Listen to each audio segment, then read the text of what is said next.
Here our old, near collapsing house is slowly coming back to life. Very slowly. Now some days are spent building this and that, and other days are for the yard work.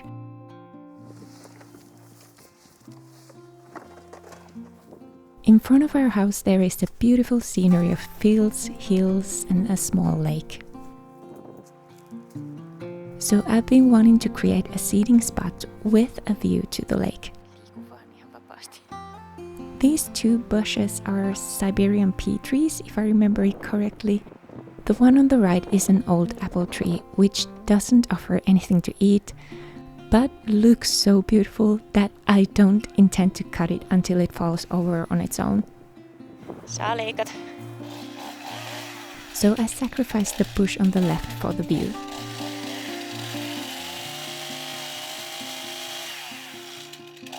Behind the bushes is a big ugly shed that used to belong to our property, which is now only blocking the view for us.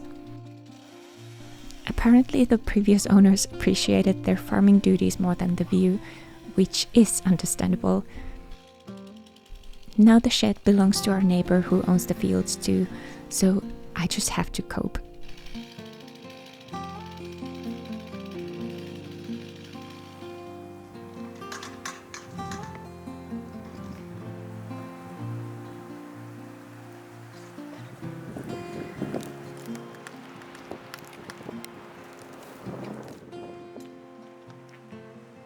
But while the yard work seems fun and easy, there's more important things that needs to be done. In the previous video, I finally finished removing the paint from these floorboards, and now I've been back to crawling around the floor, sanding the floorboards with very fine sandpaper so we don't have to keep pulling splinters out of our feet every day when we get to live here.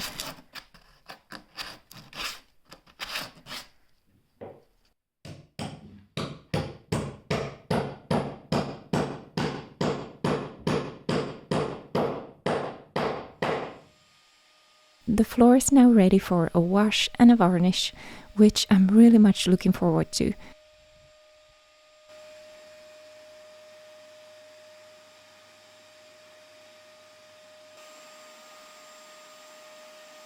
And the floor work doesn't end there, of course, because there's a job that I've been pushing forward for a long time, because I simply wasn't mentally in the right place to take on this stressful task. And that's, of course, the grouting of the brick tile floor, so we started to prepare the room for that. I have been trying to figure out the grout color for months, as I am terrible at making decisions. But finally, with some samples, I found the perfect one. A warm shade called caramel, which matches the terracotta color perfectly without having too much contrast that might make it a bit too busy and crisscrossy. Turns out picking the color was the easiest part.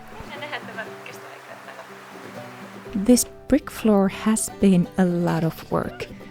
It all started with a dream of an English cottage-style mudroom that looks like it has been there for decades. I first ordered tiles that would mimic the brick look, just because actual terracotta and brick tiles are very expensive. The tiles turned out to be nothing like I thought they would. They look so plasticky. So I crashed a little and then I started to hunt for new ones. We are going to go and pick up a second patch of tiles for the mudroom. These are used, or not used, but like second-hand, and I'm just hoping these will be fine. An elderly man had stored these for a few decades, and I took a risk of buying them, not knowing if we can use them or not, because the slopes towards the floor drains are so steep in this room that the big tiles would be left with hollow spots underneath if we installed them as they are. But the tiles were so beautiful that I wanted to install them no matter what. So we started to cut the tiles to fit our needs. All over 800 of them.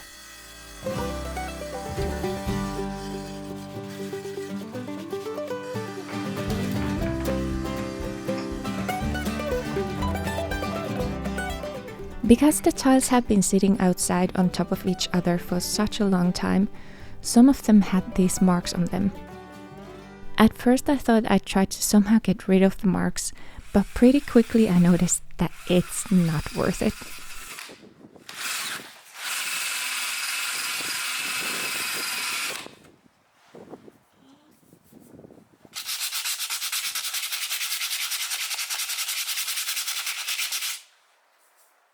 I just thought it's all part of the story of the floors.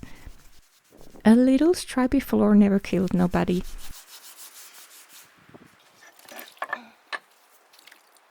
I really tried to avoid the same mistakes I did with the bathroom grouting when the pigment stuck to the tiles and I had to do all sorts of sorcery to save them.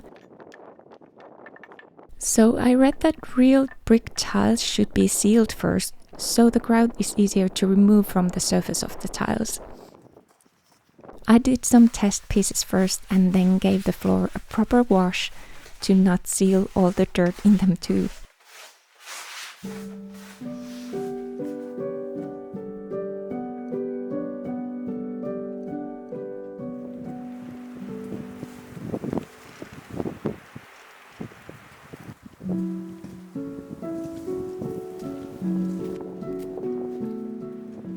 As the floor was drying, I wanted to give the garden some love.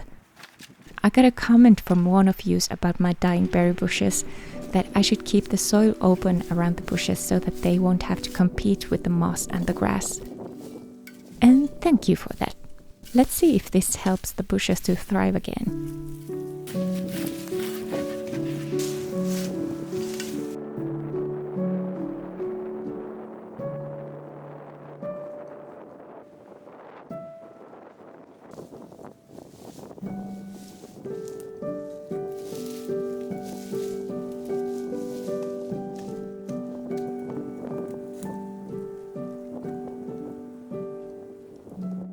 The new view opens up beautifully from the plant seeding spot, and it opens up new opportunities for mowing the grass, which is one of my favorite things to do. I'm somewhat of a bohemian and I like my garden to be like I am, not too tamed and polished, so this is one of the rare occasions we'll be raking the yard. I've heard raking is basically a waste of time and does more damage than good for the soil and the life in it, so I won't be making this a habit. But I just wanted to clear out the area from the dead stuff to get a picture of how it could be looking like at some point.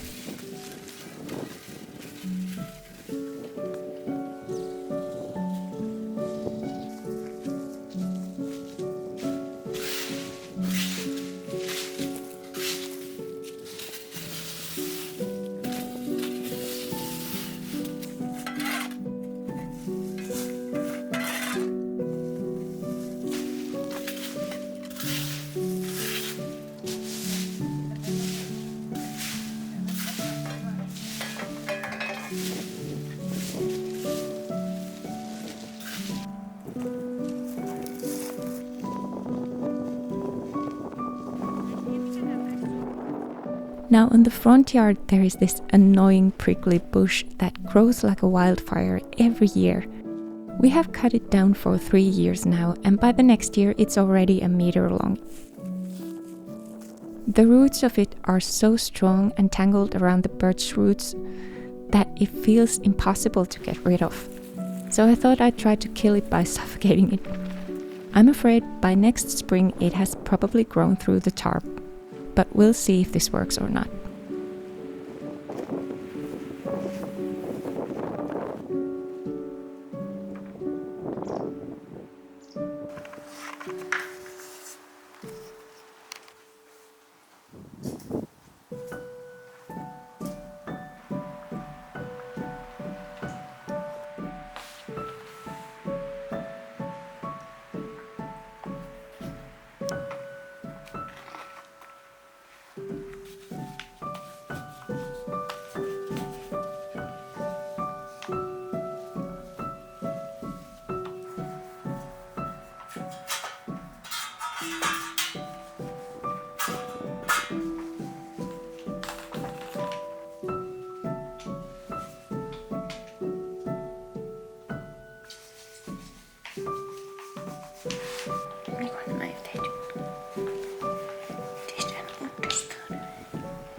today is giving me a bit of anxiety.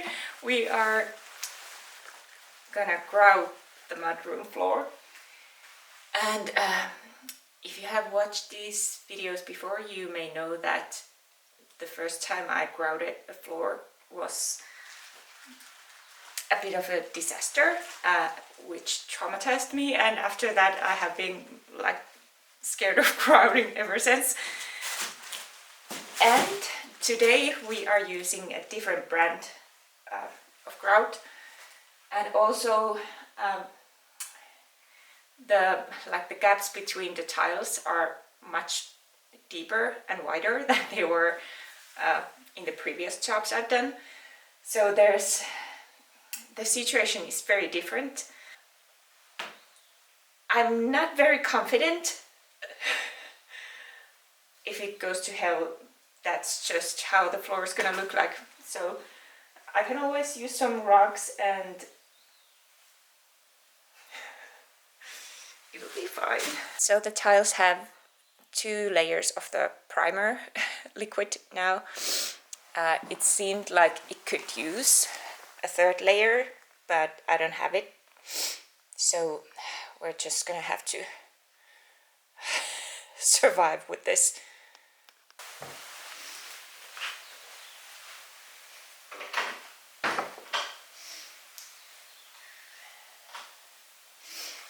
So my husband went to pick up some more water because we don't have running water here yet. So I'm gonna vacuum the seams or the gaps between the tiles, and then we'll see what happens.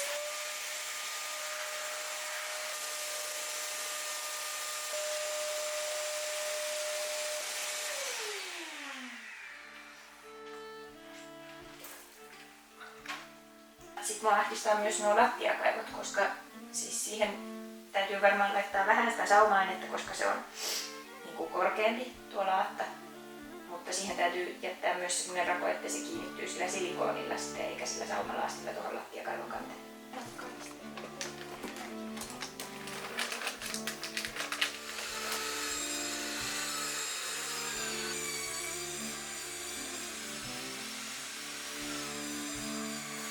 At least the primer seems to be working because it's not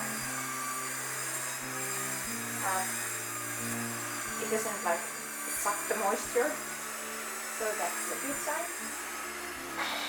Here goes. Tää on tämmöstä moussea.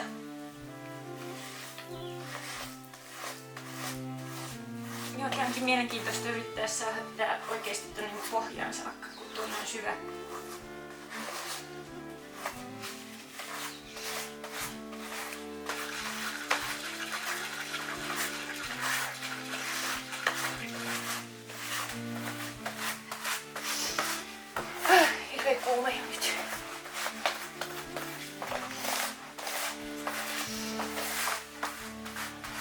All in all, the grouting was going okay-ish for my skill set at least, but as I started to wipe off the excess grout, I noticed that we will be facing the same problem as we did with the bathroom floor.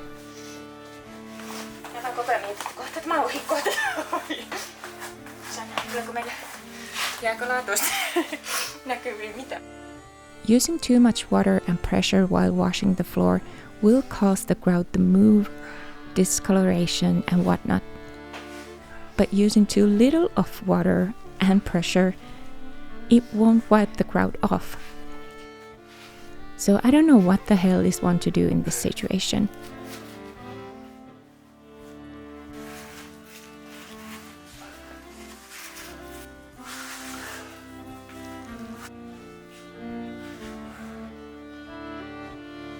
The anxiety was creeping up on me more and more the further we went with the grouting, as I could clearly see that I cannot get the tiles clean enough.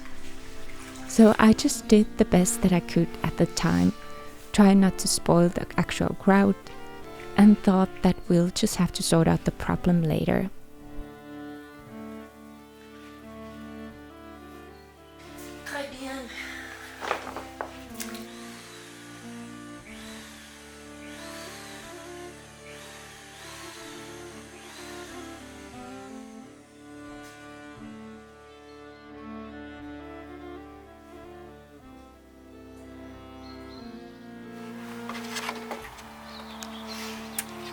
Okay, so it is ruined